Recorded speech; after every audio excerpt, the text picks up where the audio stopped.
We here at the Movie Ticket Radio podcast salute all the YouTubers who do all their videos because, I found out this is a lot of work. Hi, I'm J.R. Russ, and we're posting our podcasts here now just for more people to find and hear them. But, John Landecker and I are pretty much radio guys. In fact, folks have said that we have faces for radio. That means no pictures, no video, no graphics, just this. So sit back and enjoy the oral experience, spelled A-U-R-A-L. That means sound, not what you're probably thinking. Movie Ticket Radio. And welcome to the Movie Ticket Radio podcast. Yes, that's our official name, and thank you for joining.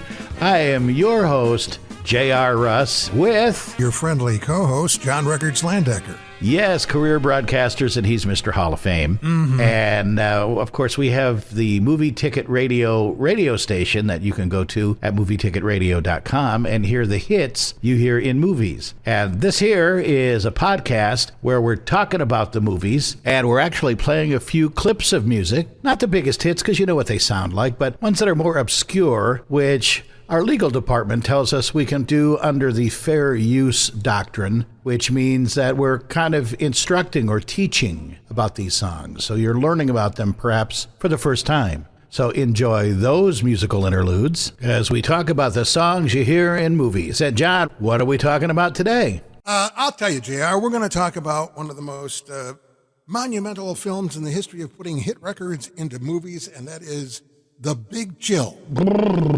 From 1983. Excellent movie. Not all fun, kind of poignant at times. Oh, no, not all fun at all. And, as a kid who grew up in Ann Arbor, Michigan, there's a parallel plot line of all of them used to work for the Michigan Daily, which was a student newspaper, and there's a scene where they're all sitting around the TV watching Michigan play somebody in football.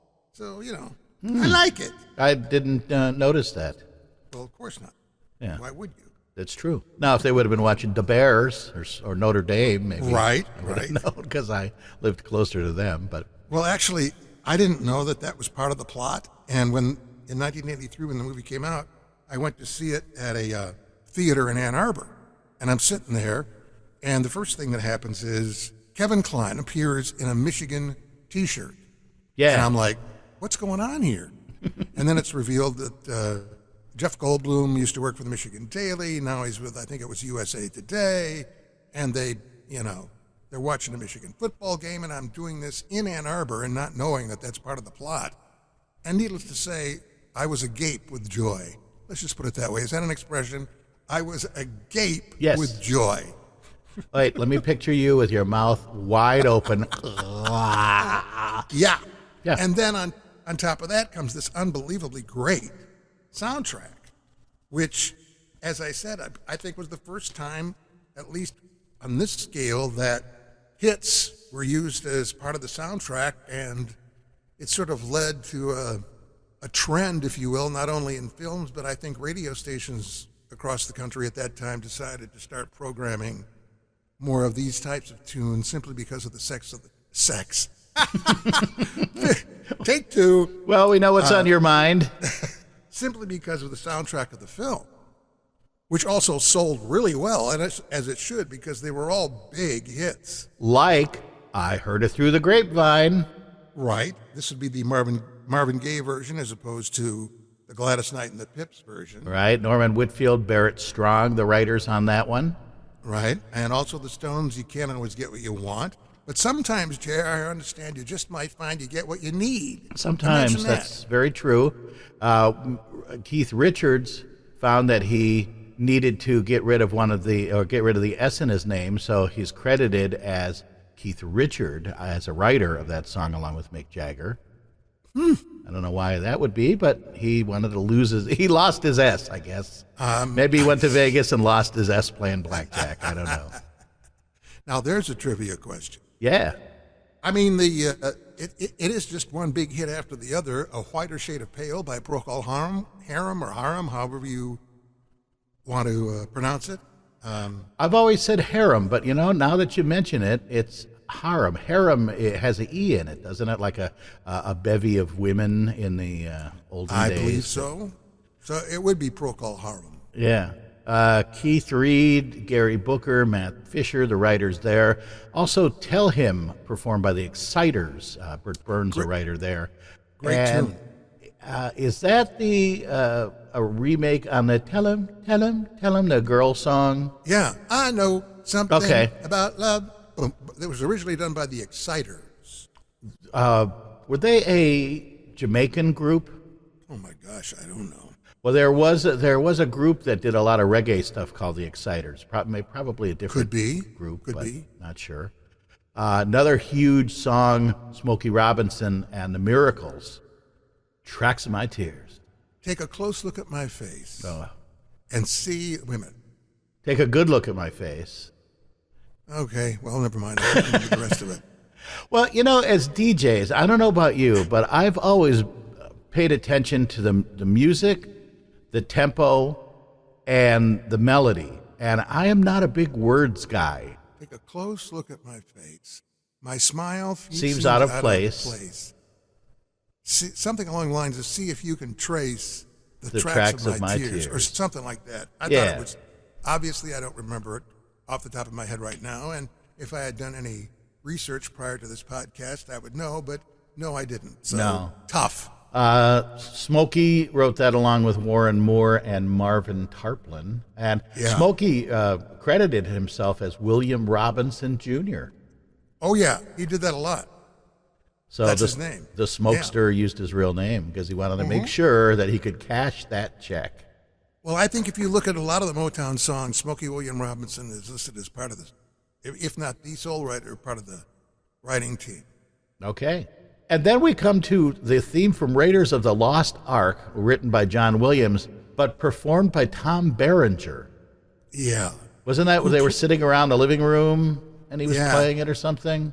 And Tom Berenger was a character in a hit television show in the context of the Big Chill script, and where he would run on the TV, he'd run and leap into the car. And I remember a scene where he attempted to recreate that in the context of the movie script, and it didn't work so well. Okay. Yes, I do recall that. Yeah. And, of Yeah. course, a great Rascals song, Good Lovin'. Yes, a unique song in the sense that it also has approximately a 5 or 6 second gap in it Yeah. where they stop, nothing happens, and then it's good lovin'. I worked at a radio station, and it was automated. Uh-oh. And they had what was called a silence sensor, so that if something would go wrong, it would kick another source to start playing something on the radio. And they had the duration of the silence sensor set too short, and that song would actually kick into the next song.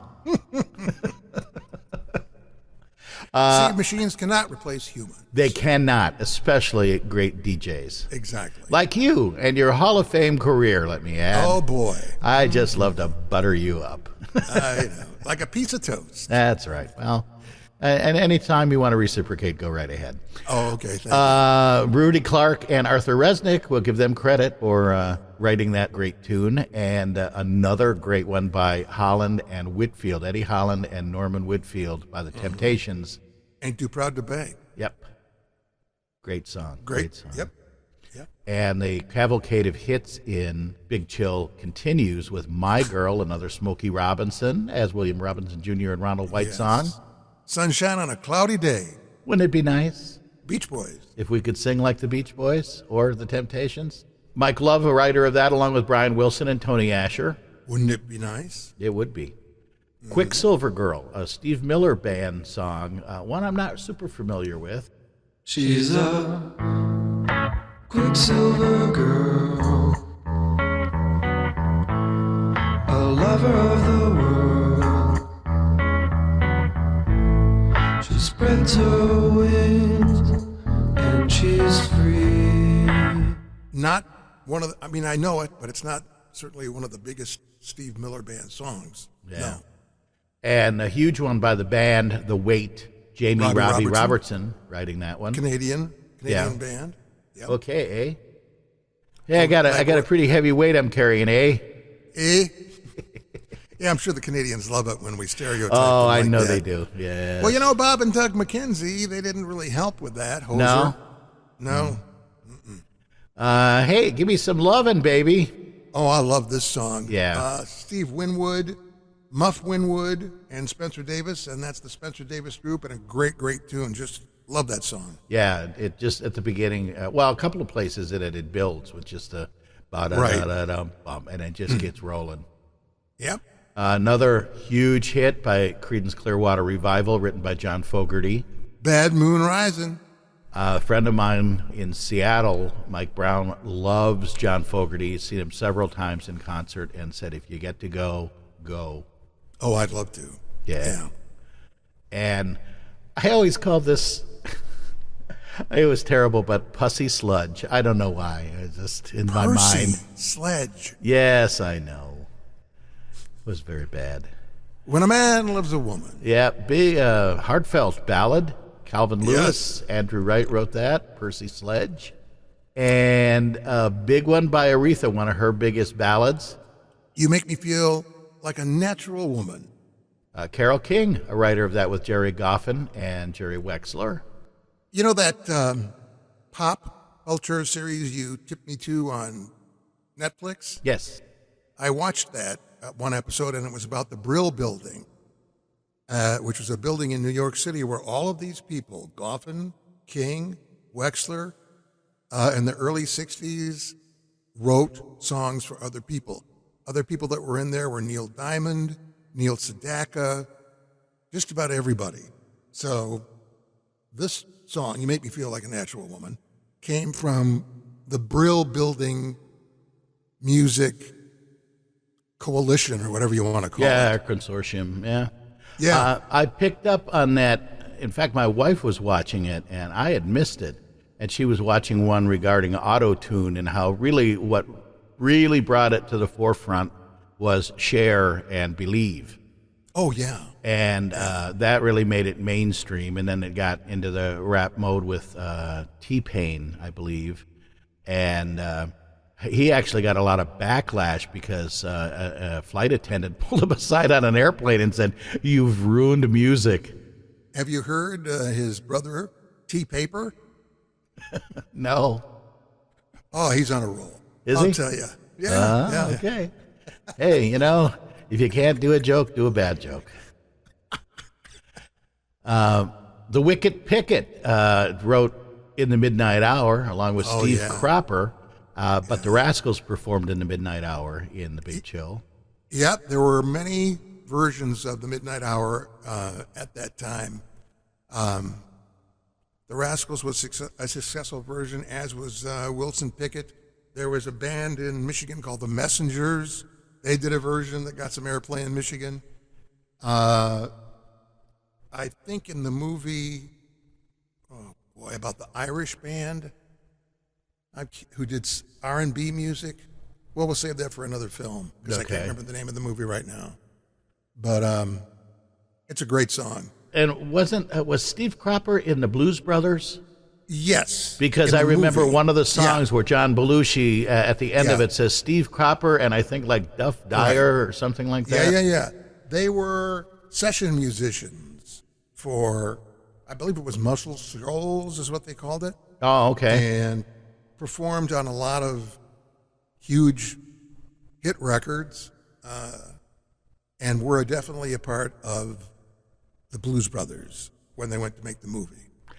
In fact, I think I saw, and this is a long time ago, so I don't remember a lot from it, but there was another documentary on the Muscle Shoals studio that was either Louisiana or Alabama. It was a southern studio, and some of the people who came through there.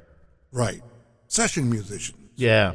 And it's a shame that a lot of them don't get credited, which is why we try to mention the names here. And we mentioned a bunch of Motown songs, and I'm a bit money that the people playing on those songs were a group called the Funk Brothers, which were the house band for Motown. And they were the subject of a documentary a few years ago, which is a great documentary. And you meet the Funk Brothers, and they tell the story of being the house band at Motown. and give a demonstration and then do some new versions, well, not versions, but new recordings, and you can actually, and it's amazing because they're the sound. And there's even a couple of tracks included in the soundtrack of You Keep Me Hanging On Without the Supremes singing, and a track-by-track build-up of Bernadette by the Four Tops, which starts just with a bass line and then increases measure by measure. I love that. One of my favorites is Sirius, which is the Alan Parsons Project build-up to Eye in the Sky. Right. And it starts with just one instrument, and it's like everybody starts coming into the studio and starts to jam in their part. And it starts with just a guitar, and then the drum comes in, and then another guitar and a brass and keyboard or whatever it might be. And then it builds, and then at the same time with Alan Parsons, they almost leave the studio again, so right before it hits the intro, that the single version of Eye in the Sky was where it just backs down to just the bass of again, and then hits the intro. I just remembered the name of that Motown movie. It's called Standing in the Shadows of Motown. Oh, okay. Yep, check it out. All right, probably on one of your streaming services. I would think so. And, I'm pretty happy right now because we are finishing up a look at this particular movie, and so I am proclaiming Joy to the World. Which was originally done by a small child taking a bath. Seriously? Yeah, in the movie. Jeremiah was the papa. I don't recall And Kevin that. Kline goes, who was Jeremiah? Who was Jeff? Yeah. Okay. I don't even remember if the song itself was included. Well, it says performed by Three Dog Night in the credits, and usually if it's not performed like the one earlier performed by Tom Berenger, then usually there's at least some portion of the music in there, unless it was just included in the soundtrack. I believe the little kid in the bathtub was the son of the director, but you'd have to go back and verify that for me. But he's the one singing Jeremiah.